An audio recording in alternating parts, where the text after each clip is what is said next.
మిమ్మల్ని అందరినీ ఇక్కడ రప్పించింది ఎవరంటే పరమేశ్వరుడే, ఇంకెవరు కాదు.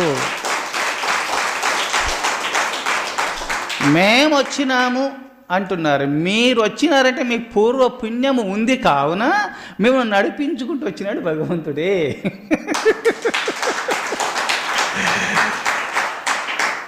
ఎవరికి ఏ సందేశం ఇవ్వాలనో అట్టి వారికి ఆ కైవల్యమును పొందుట నిమిత్తమై ఆ గురు హృదయంలో ఉండి ఆ పరబ్రహ్మమే గురుస్వరూపుడై ప్రబోధం చేసేది ఆ పరబ్రహ్మమే. అందుకోసమే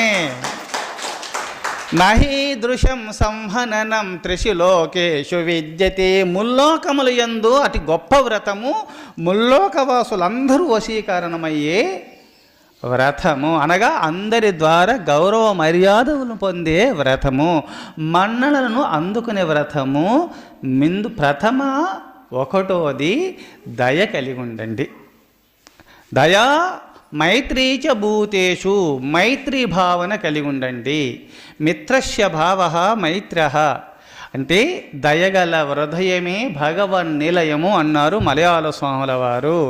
ఎవరి హృదయంలో దయ ఉంటుందో అక్కడే భగవంతుడు నివాసమై ఉంటాడు. స్వామి, దయ ఉంటేనే భగవంతుడు నివాసమై ఉన్నాడా? మరి దయ లేనటువంటి అజ్ఞానుల యందు నివాసం లేడా? ఉన్నాడు. కరెంటు అన్ని తంతెల యందు ఉన్నది.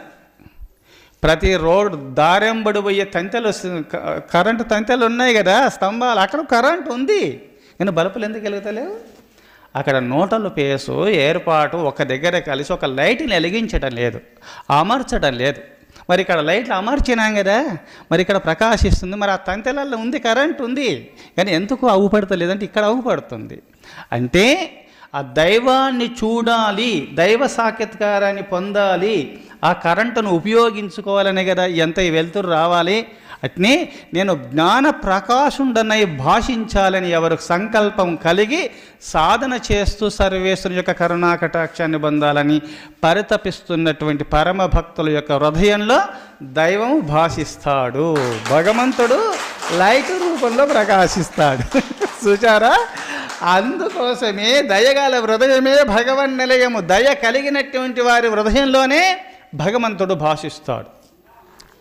అందుకోసమే అట్టి దయ కలిగి ఉండాలి, మైత్రీ భావన కలిగి ఉండాలి. మైత్రీ భావన అనగా మిత్రస్య భావ మైత్ర. మిత్రుడు ఎలా ఉండాలి అంటే సూర్యునిలాగా ఉండాలి. సూర్యభగవానుడు ఉన్నాడు కదా, మిత్రుడు ఎలా ఉండాలంటే ఉపకారము చేసినా అపకారము చేసినా, లోకమును నిందించినా స్తుతించినా, సర్వావస్థల